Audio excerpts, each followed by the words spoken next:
с именем Аллаха, милостивого, милосердного. Пост в месяц Рамадан. Достоинство месяца Рамадан и поста. Хвала Аллаху, Господу миров! Мир и благословение Аллаха нашему пророку Мухаммаду, членам его семьи и всем его сподвижникам. А затем сообщается со слов Абу Хурейры, что посланник Аллаха, мир ему и благословение Аллаха, сказал: «Когда наступает Рамадан, врата рая открываются, врата ада закрываются, и шайтанов заковывают в цепи». Передали Аль-Бухари, Муслим. Хафиз ибн Раджаб, приведя этот хадис, сказал: «Посланник Аллаха, мир ему и благословение Аллаха, радовал своих сподвижников наступлением Рамадана». Ученые говорили, этот хадис является основой в дозволенности поздравления людьми друг друга с наступлением месяца Рамадан. Также сообщается от Абу Хурейры, что посланник Аллаха, мир ему и благословение Аллаха, сказал: «Когда наступает первая ночь месяца Рамадан, шайтаны-маариды из числа джиннов заковываются в оковы, и закрываются все без исключения врата ада, и открываются все без исключения врата рая. И призовет тогда глашатай: «О тот, кто стремится к благу, начинай творить благое. О тот, кто стремится ко злу, прекрати». И есть у Аллаха в этот месяц люди, которые будут освобождены от наказания в аду. И это освобождение будет происходить каждую ночь Рамадана. Передали ат-Тирмизи, Ибн Маджа, Аль-Хаким. Маариды — это шайтаны из числа джиннов, обладающие сверхсилой. В этом хадисе указание на то, что заковываются в цепи в Рамадан не все шайтаны, а лишь маариды из их числа, как на это указал имам Ибн Хузейма в своем Сахихе. Сообщается со слов Ибн Аббаса, что посланник Аллаха, мир ему и благословение Аллаха, сказал: «Умра в Рамадане равнозначно хаджу». Передали Аль-Бухари, Муслим. В хадисе речь идет о том, что награда за умру, совершенную в Рамадане, равнозначна хаджу. Но это не означает, что умра в Рамадане может заменить собой совершение полноценного хаджа. От Абу Саида Аль-Худри сообщается, что посланник Аллаха, мир ему и благословение Аллаха, сказал: «Поистине у Аллаха Всевышнего есть люди, которых Он освобождает от огня каждый день и ночь Рамадана. И поистине каждый мусульманин и в ночь, и в день Рамадана получает ответ на свою мольбу». Привел Аль-Баззар. Посланник Аллаха, мир ему и благословение Аллаха, также сказал: «Тому, кто во время Рамадана будет соблюдать пост с верой и надеждой на награду Аллаха, простятся его прежние грехи». Передали Аль-Бухари, Муслим. Посланник Аллаха, мир ему и благословение Аллаха, также сказал: «Совершение 5 обязательных молитв, участие в каждой следующей пятничной молитвы после предыдущей и соблюдение поста от Рамадана к Рамадану искупают грехи, совершенные между ними, если только не было среди них тяжких грехов». Передал Муслим. Большие грехи прощаются только при искреннем покаянии. От Абу Хурейры, да будет доволен им Аллах, сообщается, что посланник Аллаха, мир ему и благословение Аллаха, говорил: «Всякое благое дело Адама умножится, а наименьшее воздаяние за доброе дело будет 10-кратным, но может возрасти и до 700-кратного. Аллах Всевышний говорит, за исключением поста: ибо поистине пост совершается ради меня, и я воздам за него. Ибо человек отказывается от удовлетворения своих желаний и от своей пищи ради меня. Постящегося ждут 2 радости: одна при разговении его, а другая при встрече с его Господом. И поистине запах изо рта постящегося приятнее для Аллаха, чем благоухание мускуса». Передал Муслим. Всевышний Аллах выделил пост из всех благодеяний по той причине, что в отличие от намаза, милостыни, хаджа и джихада, в посте меньше всего присутствует показуха. Хафиз ибн Абдуль-Бар говорил: «Достаточно слов Всевышнего «пост для меня», чтобы указать на достоинство поста и его преимущество над прочими поклонениями». Сообщается со слов Сахля, что посланник Аллаха, мир ему и благословение Аллаха, сказал: «Поистине есть в раю врата, называемые Ар-Райян, через которые в день воскрешения будут входить постящиеся, и не войдет через эти врата никто, кроме них. Будет сказано, где соблюдавшие пост, и они выйдут вперед, и кроме них не пройдет через эти врата никто. Когда же они войдут, эти врата будут закрыты, и больше никто через них не войдет». Передали Аль-Бухари, Муслим. Посланник Аллаха, мир ему и благословение Аллаха, сказал: «Пост — это щит, с помощью которого раб Аллаха уберегается от огня». Передал Ат-Табарани. Посланник Аллаха, мир ему и благословение Аллаха, также сказал: «Тот, кто умер, соблюдая пост, войдет в рай». Передал Аль-Баззар. Посланник Аллаха, мир ему и благословение Аллаха, также сказал: «Пост и Коран заступаются за раба Аллаха в судный день. Пост говорит: Господь мой, я лишил его пищи и питья в светлую часть, так позволь же мне заступиться за него. А Коран говорит: Господь мой, я лишил его сна ночью, так позволь же мне заступиться за него, и их заступничество удовлетворятся». Передал Ахмад. О недопустимости оставления поста Рамадана без причины. Хвала Аллаху, Господу миров! Мир и благословение Аллаха нашему пророку Мухаммаду, членам его семьи и всем его сподвижникам. А затем: «Тот, кто поел в светлое время дня Рамадана, ослушался Аллаха и его посланника, мир ему и благословение Аллаха, и совершил великий грех, за который ему следует принести великое покаяние». Все ученые согласны во мнении о том, что человек, отказывающийся от соблюдения поста в силу отрицания его обязательности, является неверным, так как в Коране и Сунне имеются прямые указания в пользу обязательности поста.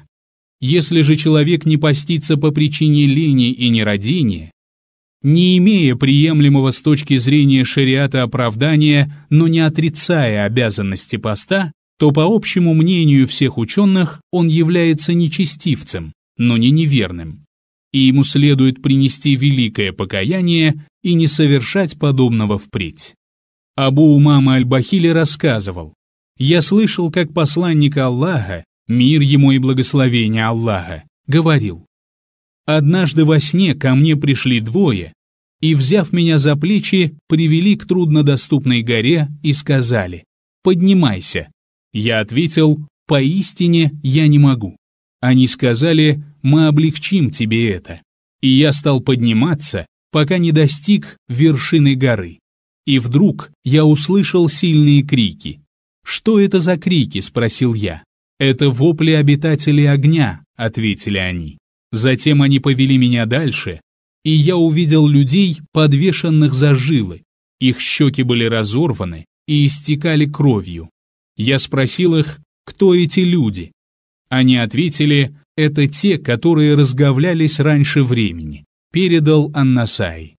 Если такому суровому наказанию подвергаются те, кто пренебрегал постом и разговлялся раньше времени, трудно себе представить, что будет с теми, кто вообще не соблюдал пост, не имея уважительной причины. Ибн Масуд, да будет доволен им Аллах, сказал: тот, кто нарушил пост одного дня Рамадана без уважительной причины, не сможет возместить его в полной мере, даже если будет поститься в течение всей жизни, пока не встретится с Аллахом. И если он пожелает, то простит его, а если пожелает, накажет. Передал Ибн Аби Шейба. Имам Аз-Захаби, да смилуется над ним Аллах, сказал: у верующих принято считать, что тот, кто без уважительной причины оставил пост месяца Рамадан, хуже, чем прелюбодей, сборщик налогов и пьяница. Более того, они сомневаются в его исламе и считают его еретиком. С дозволения Всевышнего продолжение следует. Пост в месяц Рамадан. Как следует определять начало и конец месяца Рамадан? Хвала Аллаху, Господу миров! Мир и благословение Аллаха нашему пророку Мухаммаду, членам его семьи и всем его сподвижникам, а затем... Наступление Рамадана определяется двумя способами. Первое – обнаружением на небе месяца Рамадана. Если полумесяц замечен в ночь с 29 на 30 Шаабана, то это означает, что наступил месяц Рамадан, в течение которого необходимо соблюдать пост, как сказал Всевышний Аллах. Кто из вас застанет этот месяц, пусть соблюдает в нем пост. Сура Корова, аят 85. Второе – установлением завершения предшествующего ему месяца Шаабана. Если прошло 30 дней Шаабана, то 31-й день обязательно придется на первый день Рамадана. Посланник Аллаха, мир ему и благословение Аллаха, сказал: «Поститесь, увидев полумесяц, и разговляйтесь, увидев полумесяц. А если вам не видно его по причине облачности, то завершите предшествующий месяц, Шаабан, 30 днями». Передали Аль-Бухари, Муслим. Свидетельство скольких мусульман нужно для фиксации начала и конца Рамадана? Для фиксации видения полумесяца Рамадана необходимо свидетельство одного благочестивого мусульманина. Ибн Омар рассказывал: люди пытались разглядеть молодой месяц, а я сообщил пророку, мир ему и благословение Аллаха, о том, что увидел его. Тогда пророк, мир ему и благословение Аллаха, принял решение поститься и повелел людям сделать то же самое. Передали Абу Дауд, Ад-Дарими, Аль-Хаким. Что же касается окончания месяца Рамадан и видения полумесяца Шауаля, то для его фиксации должно быть два свидетельства праведных мусульман. Сообщается, что Абдур-Рахман ибн Зайд ибн Аль-Хаттаб во время проповеди в день сомнения наступления Рамадана сказал: «Поистине я сидел среди сподвижников посланника Аллаха, мир ему и благословение Аллаха, и расспрашивал их о начале поста. А они мне сказали, что посланник Аллаха, мир ему и благословение Аллаха, сказал: поститесь, увидев новую луну, и разговляйтесь, увидев ее, и выполняйте свои религиозные обряды. А если вам не видно луну, то отсчитайте 30 дней от предыдущего месяца. И поститесь и разговляйтесь, если засвидетельствовали два свидетеля из числа праведных мусульман. Передали Ахмад, Ан-Насаи, Ад-Даракутни. Таким образом, нам становится ясно, что начинать и заканчивать пост люди должны при свидетельстве двух мусульман, увидевших луну. Но хадис Ибн Омара о начале поста делает это исключением, тогда как о завершении поста у нас нет никаких доказательств, что можно ограничиться также одним свидетелем. Постится только та страна, которая завидела луну, или все страны? По данному вопросу среди ученых существует большое разногласие. Одни считают, что на основании видения новой луны должны поститься все мусульмане во всех уголках мира. А другие считают, что поститься должна только та страна, в которой увидели новую луну. Третьи же считали, что должны поститься все страны с одинаковым географическим положением. При этом все ученые опирались на одни и те же хадисы, но разногласили в их понимании.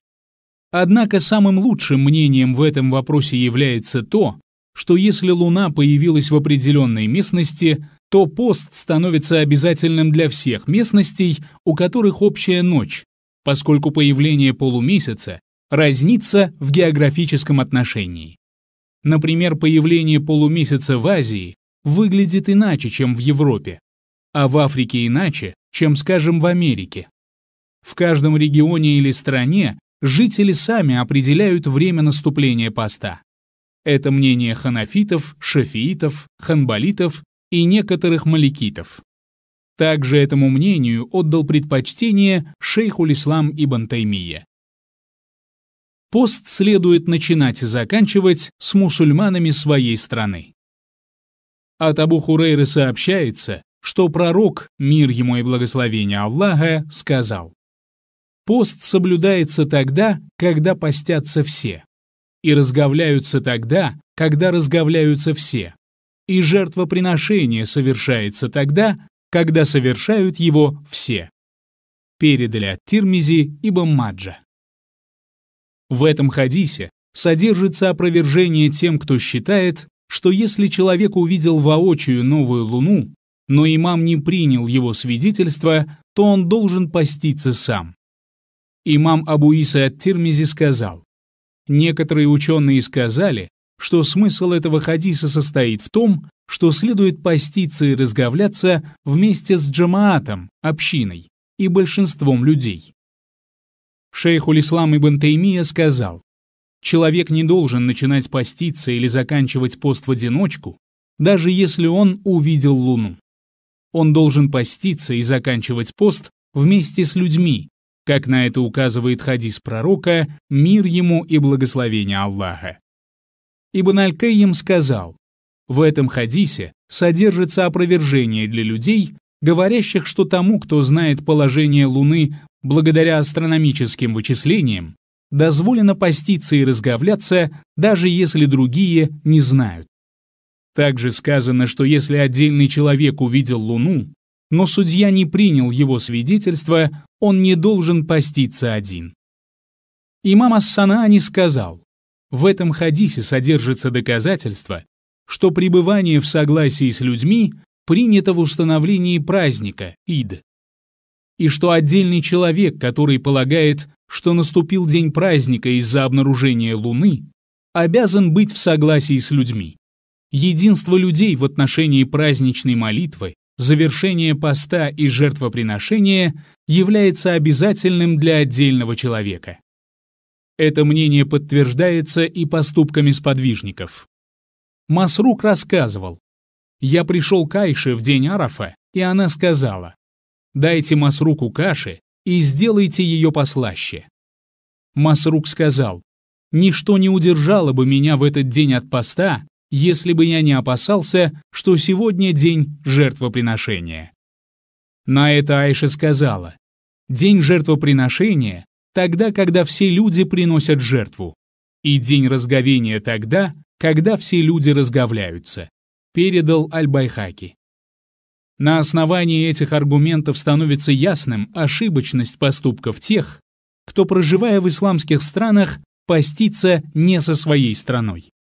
То есть, если, скажем, в Саудовской Аравии была установлена фиксация начала Рамадана, а, скажем, в Египте или другой исламской стране мусульмане не видели луны, то жителю этой страны не следует поститься с Саудовской Аравией, поскольку такой поступок будет противоречием велению пророка, мир ему и благословение Аллаха, сказавшего: «Пост соблюдается тогда, когда постятся все, и разговляются тогда, когда разговляются все». Можно ли опираться на астрономическое вычисление начала и конца Рамадана? Вначале уже было сказано, что наступление и окончание месяца Рамадан в шариате установлено только двумя способами. Первое – зрительной фиксацией Луны, второе – и в случае облачности отсчитать 30 дней Шаабана, после чего поститься первый день Рамадана. Посланник Аллаха, мир ему и благословение Аллаха, ясно и недвусмысленно сказал: «Поститесь, увидев полумесяц, и разговляйтесь, увидев полумесяц. А если вам не видно его, то завершите предшествующий месяц, Шаабан, 30 днями». Передали Аль-Бухари, Муслим. Но множество мусульман в наши дни не обращают внимания на эти слова посланника Аллаха, мир ему и благословение Аллаха, и сообщают людям за год вперед начало и конец поста, опираясь на какие-то астрономические вычисления, в то время как пророк, мир ему и благословение Аллаха, повелевал поститься и разговляться, завидев новую луну. Ни сподвижники пророка, мир ему и благословение Аллаха, ни праведные предшественники, саляфы, не делали ничего подобного. И такой метод вычисления начала и конца Рамадана является нововведением, которое противоречит единогласному мнению имамов уммы, которые сказали, что наступление и конец поста Рамадана должен определяться только зрительной фиксацией. Многие ученые передали единогласное мнение уммы, иджма, относительно недозволенности опираться на астрономические вычисления начала и конца поста Рамадана. Хафиз ибн Хаджар сказал: передал Ибн аль-Мунзир о единогласном мнении, что нельзя опираться на астрономические вычисления в установлении поста. Шейхуль-Ислам ибн Таймия сказал: нет сомнений в том, что сунна и единогласное мнение сподвижников указывает на то, что нельзя опираться на астрономические вычисления. А тот, кто опирается на это в утверждении начала месяца, тот заблудший в шариате, приверженец нововведений в религии и ошибающийся в разуме и своем вычислении. Однако некоторые ученые передали, что этому иджма противоречил известный табиин Мутарриф ибн Абдуллах аш-Шахир, который якобы дозволял опираться на астрономические вычисления в установлении поста. Однако Хафиз ибн Абдуль-Бар сказал: то, что передается от Мутаррифа ибн Абдуллаха, не является достоверным. Но даже если это и было бы достоверным от него, то нельзя этому следовать по причине ошибочности этого мнения. То же самое передал и шейхуль-Ислам ибн Таймия. Даже если это достоверно от него, то является ошибкой ученого. Также Ибн Рушд в своей книге «Бидаятуль Муджтахид» упоминал, что подобный метод вычисления Рамадана дозволял и имам аш-Шафии. Однако это также недостоверно, поскольку в трудах имама аш-Шафии нет никаких указаний на это. И известные шафиитские ученые передавали от него мнение, соответствующее иджма. Шейхуль-Ислам ибн Таймия сказал: это ложь, возводимая на имама аш-Шафии, у которой нет основы. Более того, от аш-Шафии передается противоположное этому. То же самое говорили Ибн Абдуль-Бар, Кады Абу-Бакр ибн аль-Араби и Хафиз ибн Хаджар. Таким образом, нам становится ясна истинность единогласного мнения в этом вопросе, а то, что противоречит этому, не имеет никакой основы. Но даже если и подтвердилось бы, что кто-то из имамов дозволял астрономическое вычисление начала и конца Рамадана, то это не указывало бы на дозволенность подобного поступка. Шейхуль-Ислам ибн Таймия сказал: шариатское доказательство — это Коран, Сунна и единогласное мнение, иджма. А что касается обычаев некоторых городов или даже большинства, или же слов больших ученых, или просто поклоняющихся и тому подобных, то ничего из этого не может противопоставляться словам посланника Аллаха, мир ему и благословение Аллаха. Имам Ибн Кудама говорил: если кто-то станет опираться в начале поста на слова астрономов, и даже если их слова совпадут с правильным, то его пост недействителен, даже если те астрономы часто бывают правыми в вычислении Рамадана. Дело в том, что такой метод вычисления поста не является шариатским доводом, на который дозволено опираться, и наличие такого способа все равно, что его нет. А пророк, мир ему и благословение Аллаха, сказал: «Поститесь, увидев полумесяц, и разговляйтесь, увидев полумесяц». А в другом хадисе сказал: «Не поститесь, пока вы не увидите луну, и не разговляйтесь, пока вы не увидите луну». Имам Аль-Хараши сказал: «Пост не утверждается на основании слов астронома. Шариат утвердил пост только на основании видения луны или свидетельстве тех, кто ее видел, или по завершению месяца Шаабан. и шариат не сообщил о том, что свыше этого.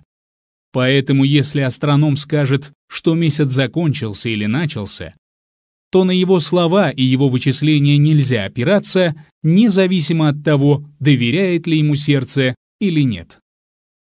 Посланник Аллаха, мир ему и благословение Аллаха, указал на метод вычисления наступления и завершения поста, а это зрительная фиксация, которой могут воспользоваться все, без исключения.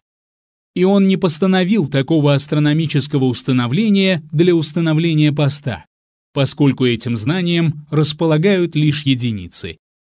Следует также отметить, что речь идет именно об астрономическом вычислении наступления и завершения поста, а не использовании каких-либо приборов для обнаружения Луны. Что делать, если мусульманин проживает в стране, в которой начало и конец поста определяют согласно астрономическим вычислениям? Выше мы рассматривали, что мусульманин обязан начинать и заканчивать пост со всеми или же большинством жителей своей страны, о чем сказано в хадисе: «Поститесь тогда, когда постятся все, и разговляйтесь тогда, когда разговляются все, и совершайте жертвоприношение тогда, когда совершают его все». Передали от Тирмизи ибн Маджа. И также мы рассмотрели вопрос, что наступление и завершение поста не дозволено устанавливать на основании астрономических вычислений, основанием чему служит ясное веление пророка, мир ему и благословение Аллаха: «Поститесь, увидев полумесяц, и разговляйтесь, увидев полумесяц. Не поститесь, пока вы не увидите луну, и не разговляйтесь, пока вы не увидите луну». Однако возникает вопрос, что делать, если, например, мусульманин проживает в стране, в которой не опираются на зрительную фиксацию Луны? Поститься с большинством, которые постятся в подобных странах на основании календарей, составленных в соответствии с астрономическими вычислениями, или же опираться на исламскую страну, которая постится на основании зрительной фиксации? Вопрос. Я проживаю в Голландии, и люди стали разногласить в наступлении первого дня Рамадана. Среди них были те, кто начал поститься вместе с Египтом, и те, кто ждал объявления канала Аль-Джазира. Что является правильным в этом? Ответ. Во-первых, наступление поста не устанавливается, кроме как зрительной фиксации месяца. Как говорил пророк, мир ему и благословение Аллаха: «Поститесь, увидев полумесяц, и разговляйтесь, увидев полумесяц». Передали Аль-Бухари, Муслим. И нет смысла обращаться к астрономическим вычислениям. Во-вторых, если у мусульман, проживающих не в исламских странах, есть некая шариатская организация, к которой они обращаются и которая опирается на шариатский способ вычисления наступления и завершения поста, то ученые постоянного комитета дали фатва, что подобная организация имеет для них статус шариатского правительства, и им следует следовать за ними в вопросе начала и конца Рамадана. Однако, если у них нет подобной организации, то нет на них греха, если они последуют стране, которой доверяют, которая устанавливает Рамадан на основании шариата, а не астрономических вычислений. Они также отвечали: если мусульманин проживает в стране неверных, или же в стране, которая играет с вопросом наступления и завершения поста в соответствии со своими страстями, то нет проблем, если он последует стране, которая руководствуется установлениями шариата. Их также спросили: мы проживаем в Германии, и проблема в том, что имам одной мечети говорит: мы скоро начнем пост вместе с Саудовской Аравией, а в другой мечети говорят: мы будем поститься вместе с исламской организацией в Европе. Что вы скажете об этом? Ответ. Если эта исламская организация Европы опирается на зрительную фиксацию наступления Рамадана, то правильнее и предпочтительнее следовать за ней в наступлении и завершении поста. Спросили шейха Ибн База относительно того, кто проживает в Испании, но начинает и заканчивает пост вместе с Меккой и Мединой. Он ответил: «Что касается вашего поста и разговления в Рамадан вместе с нами по причине того, что вы проживаете в Испании, то нет в этом никаких проблем». Пророк, мир ему и благословение Аллаха, сказал: «Поститесь, увидев полумесяц, и разговляйтесь, увидев полумесяц. А если вам не видно его, то завершите предшествующий месяц, Шаабан, 30 днями». Это общее обращение ко всей общине, и два города, как Мекка и Медина, больше заслуживают следованию им, чем другие страны. Пусть Аллах прибавит им усердие и прямой путь. Причина этому то, что вы находитесь в стране, в которой не живут по исламу. Подводя итог, следует отметить, что если мусульмане проживают в стране, в которой, скажем, духовное управление опирается на астрономические вычисления, и за месяц вперед сообщают о наступлении поста, то не следует следовать им в этом. Выше были приведены слова имама Ибн Кудамы: «Если кто-то станет опираться в начале поста на слова астрономов, и даже если их слова совпадут с правильным, то его пост недействительный, даже если те астрономы часто бывают правыми в вычислении Рамадана. Причина этого поступка с их стороны зачастую связана с соглашением этого вопроса с правительством, поскольку нужно объявить выходной и так далее. Это, конечно же, относится к игре с установлениями шариата. В подобной ситуации мусульманин должен следовать исламской стране, которая вычисляет наступление поста на основании зрительной фиксации. Но если то самое духовное управление опирается в наступлении поста на зрительную фиксацию, и ей в этом вопросе следует большинство мусульман этой страны, то следует поститься вместе с ними. Также, если они опираются в начале поста на какую-либо исламскую страну, скажем, на Египет, то следует начинать пост с ними, а не опираться, скажем, на Саудовскую Аравию, чтобы следовать велению пророка, мир ему и благословение Аллаха. Поститесь тогда, когда постятся все. Так можно объединить существующие мнения по данному вопросу. Тут необходимо указать на мнение шейха Аль-Албани, который считал, что в исламских странах пост следует держать в соответствии с ее жителями, даже если эта страна опирается в установлении поста на астрономические вычисления. Он считал, что в этом сплоченность уммы, и приводил в пример, что бывают случаи, как отец и сын, сидя в одном доме, держат пост по-разному, так как сын постится по Саудии, а его отец по своей стране. Он также говорил, что изначально пост должны соблюдать мусульмане всего мира на основании одной зрительной фиксации, в чем заключается единство и веление пророка, мир ему и благословение Аллаха, обращенное ко всем. Поститесь, увидев полумесяц, и разговляйтесь, увидев полумесяц. Однако этого не происходит. И по этой причине следует выбирать из двух зол наименьшее, а это поститься со всей страной, даже если она опирается на астрономическое вычисление. Об этом шейх не раз говорил в Сильсилятуль Худа ван Нур.